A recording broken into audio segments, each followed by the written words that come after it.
I'm Mark Wishnia with your Townsquare Media Sports Report, brought to you by Crop Production Services. In high school football, Shiloh improved to 5-0 following a 44-20 victory over Linton. This week, Shiloh looks to keep their undefeated streak alive against Underwood. Meanwhile, Bismarck and Legacy played a thriller last week, and Legacy came out victorious, edging Bismarck 44-43 in overtime. Legacy improves to 4-0, and Sabres coach Chris Clemens said his team had an up-and-down game but was happy with how hard the kids played. This week, Legacy takes on Century. All you need to know is they're the defending state champs, and there's a lot of kids that played on that team, and don't be fooled by a 2-2 record because they are a very good football team. And on the other side of things, Bismarck head coach Mark Gibson said they committed too many turnovers against Legacy and feels the team took steps backwards. They'll have to regroup this week against Williston. Well, I think the one thing you got to look at Williston is they were 6-0 with Legacy going into the fourth quarter, and then they played Legacy defensively a lot better than we did. So I think some things that we're going to have to do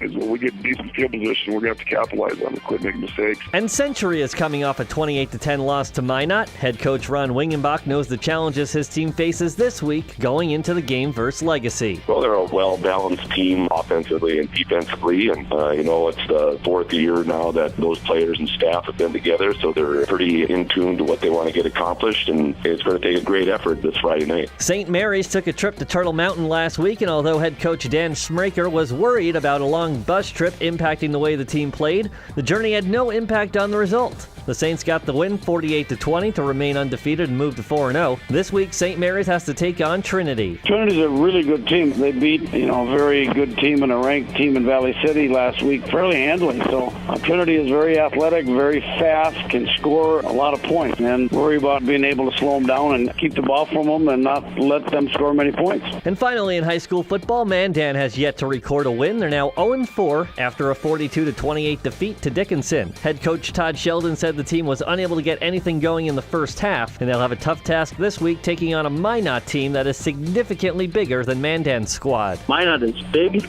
and physical across the board, and we're going to have to play a special kind of game to really compete with that kind of size and athleticism. In college football, NDSU upset the number 13 Iowa Hawkeyes on the road 23-21. Cam Peterson hit the game-winning field goal as time expired. NDSU this week received 74 votes in the AP poll, the most of any FCS team ever.